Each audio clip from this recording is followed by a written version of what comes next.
नमस्कार दोस्तों, आध्यात्म के एक और नए अंक में आपका हार्दिक स्वागत है। दोस्तों, शास्त्रों में अधिक मास की पूर्णिमा का बहुत ही महत्व बताया गया है। इस अधिक मास को पुरुषोत्तम मास भी कहा गया है और यह मास भगवान विष्णु को ही समर्पित है। अधिक मास की पूर्णिमा के दिन भगवान श्री लक्ष्मी नारायण की पूजा का विधान है।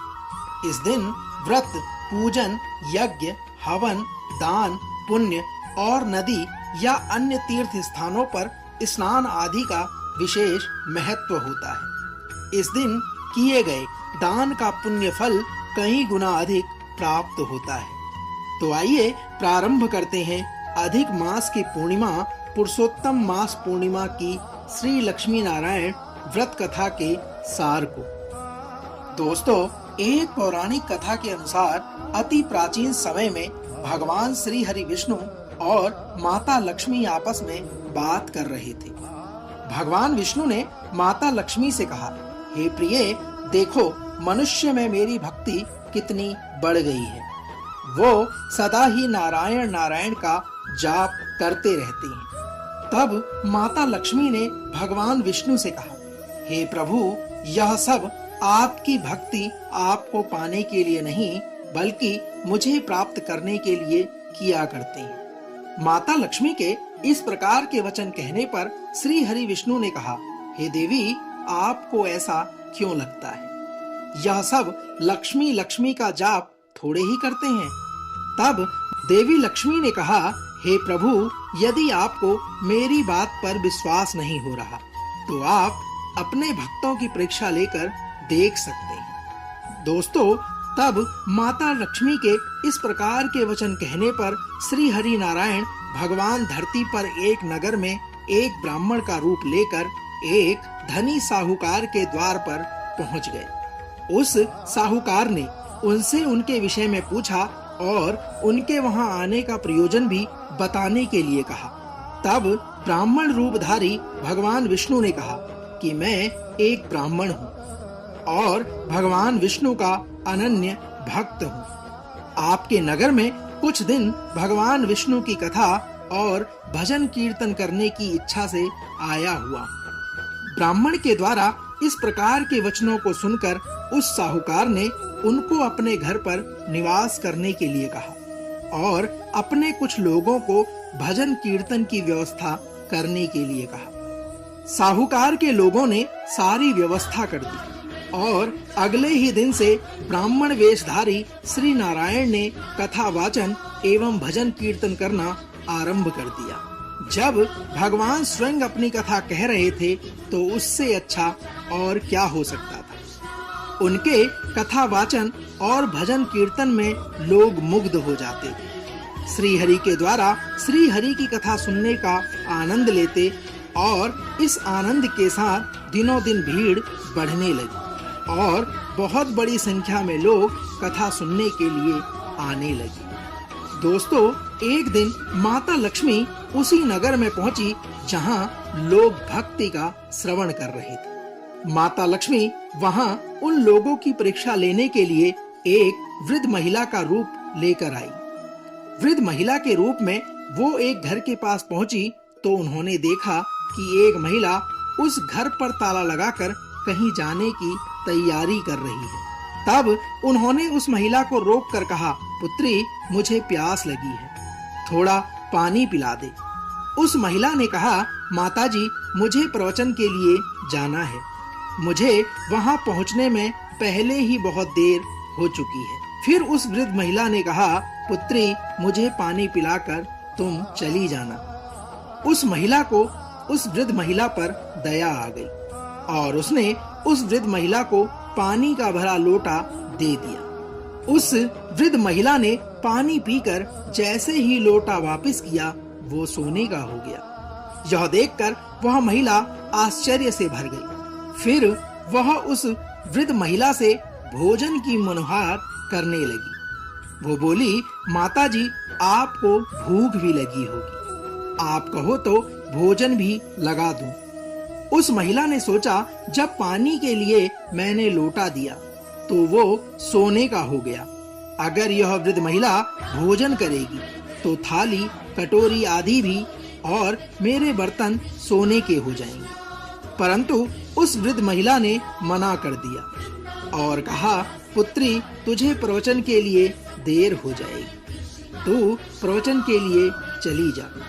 वृद्ध महिला के इस प्रकार के वचन कहने पर वो स्त्री प्रवचन के लिए चली गई, किंतु उसके मन में वही बातें चल रही थी। उसने प्रवचन में आई अन्य महिलाओं को भी उस घटना के विषय में बताना प्रारंभ किया। जब महिलाओं ने सुना कि एक वृद्ध महिला को पानी पिलाने से वो बर्तन को सोने का बना देती है, तो वो भी प्रवचन बीच में ही छोड़ उस वृद्ध महिला की खोज में निकल पड़ी। जैसे जैसे सबको वृद्ध महिला के विषय में पता चला, वो सब उस वृद्ध महिला की प्रतीक्षा करने लगे और उसकी खोज करने लगे और वृद्ध महिला की सेवा में इतना व्यस्त हो गए कि इस कारण उन्होंने प्रवचन में जाना छोड़ दिया। इस प्रकार प्रवचन में आने वाले लोगों की संख्या दिन प्रतिदिन कम होते चली गई। दोस्तों, लोगों की बातें सुनकर और दिन प्रतिदिन प्रवचन में आने वाले लोगों की भीड़ को कम होता देखकर भगवान समझ गए कि लक्ष्मी जी इस नगर में आ चुकी हैं। जब यह बातें उस साहूकार तक पहुंची कि एक वृद्ध महिला इस नगर में आई है और जिसके भी बर्तन में वो जल, दूध या भोजन करती है, वो सोने का हो जाता है। इन सभी बातों को सुनकर वो साहूकार भी प्रवचनों को छोड़कर उस वृद्ध महिला के पास जा पहुंचा और वहां पहुंचकर उसने कहा, हे माता, आप सब पर कृपा कर रही हैं और आपने मुझे अपनी सेवा का मौका तक नहीं दिया, जबकि मैंने तो अपने घर पर भगवान के प्रवचन का आयोजन कर रखा था और आप मेरे ही घर क्यों नहीं आई? तब वृद्ध रूपधारी माता लक्ष्मी ने कहा, हे बेटा, मैं तेरे घर पर भी आ जाती, परंतु तूने अपने घर पर प्रवचन का आयोजन कर रखा था। मैंने सोचा जब वो कथावाचक तेरे घर से चला जाएगा तब मैं तेरे घर पर अवश्य आऊंगी। वृद्ध महिला की ऐसी बातों को सुनकर उस साहूकार ने कहा, माता, अगर आप उस कथावाचक के रहते मेरे घर नहीं आ सकती तो मैं उस कथावाचक के रहने की व्यवस्था कहीं और कर देता हूँ। आप मेरे साथ चलिए। यह कहकर वह साहूकार उसको लेकर जल्दी से अपने घर पहुंचा और ब्राह्मण रूपधारी भगवान नारायण से कहा कि मैंने आपके रहने की व्यवस्था धर्मशाला में कर दी है, आप यहाँ से वहाँ चले जाइए। तब उस ब्राह्मण ने कहा, पुत्र, अभी तो कथा में कुछ दिन और शेष हैं, मैं उसके बाद तो वैसे ही चला जाऊंगा। ब्राह्मण की बातों को सुनकर साहूकार ने कहा, नहीं, मेरे पास इतना समय नहीं है। मेरे घर पर एक अतिथि आए हैं और मुझे उनको अपने यहाँ रखना है, इसलिए आप जल्द से जल्द यहाँ से चले जाइए। ब्राह्मण को साहूकार के द्वारा इस प्रकार के वचन कहने पर वृद्ध स्त्री का रूप धारण किए माँ लक्ष्मी अंदर चली गई और साहूकार से बोली, तुम बाहर रुको, मैं इनसे बात करना चाहती हूँ। वृद्ध महिला की बात सुनकर साहूकार बाहर चला गया। तब माता लक्ष्मी ने भगवान विष्णु से कहा, हे प्रभु, देख लीजिए, यह लोग आपकी भक्ति तो करते हैं पर आपको पाने के लिए नहीं बल्कि मुझे पाने के लिए। अब तो आप मेरी बात अवश्य मानेंगे। तब भगवान विष्णु ने कहा, देवी, आपकी बात सत्य है, किंतु एक सत्य यह भी है कि आप भी यहाँ इसलिए आई हैं क्योंकि यहाँ पर मेरी भक्ति हो रही है। मैं यहाँ साधु के रूप में प्रभु भक्ति कर रहा था और अन्य लोग भी यहाँ आकर ईश्वर की भक्ति में लगे हुए थे, इसलिए जहाँ भी साधु महात्मा और भक्त प्रभु की आराधना करते नजर आएंगे, वहाँ पर आपका वास होगा। माता लक्ष्मी से ऐसा कहकर भगवान विष्णु बैकुंठ धाम को चले गए। दोस्तों, भगवान विष्णु के बैकुंठ धाम चले जाने के बाद उस साहूकार के घर पर नगर वासियों की भीड़ एकत्रित हो गई। सभी लोग उस वृद्ध महिला को अपने घर ले जाकर सेवा करना चाहते थे। तब वृद्ध महिला के रूप में माता लक्ष्मी ने नगर वासियों को कहा कि मैं अब यहाँ से जा रही हूँ। सभी लोग उस वृद्ध महिला से पूछने लगे कि हमसे ऐसी क्या गलती हो गई जो आप हमें यूं छोड़कर जा रही हो। तब वृद्ध महिला के रूप में खड़ी माता ने उत्तर दिया कि मैं तो वहीं वास करती हूँ जहाँ भगवान श्री हरि नारायण वास करते हैं। आप सभी लोगों ने तो कल उन्हें निकाल दिया, तो अब मैं यहाँ कैसे रह सकती हूँ। देवी लक्ष्मी ने कहा, वो जो यहाँ कथा वाचन करते थे वो मेरे स्वामी थे। माता ने उनको अपना परिचय दिया और यह भी बताया कि किस तरह भगवान विष्णु एक कथावाचक के रूप में साहूकार के यहाँ रह रहे थे।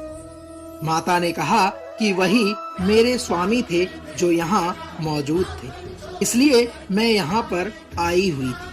अब वो यहाँ से चले गए हैं, इसलिए मैं भी अब जाती हूँ। ऐसा कहकर माता लक्ष्मी वहाँ से अंतर्ध्यान हो गई। दोस्तों, तो यह था अधिक मास अर्थात पुरुषोत्तम मास की श्री लक्ष्मी नारायण की कथा का सार। हम आशा करते हैं कि भगवान श्री हरि विष्णु और माता लक्ष्मी की कृपा आपके परिवार पर निरंतर बनी रहे। कल एक और नए अंक के साथ फिर आपसे होगी मुलाकात। तब तक जय श्री लक्ष्मी नारायण भगवान।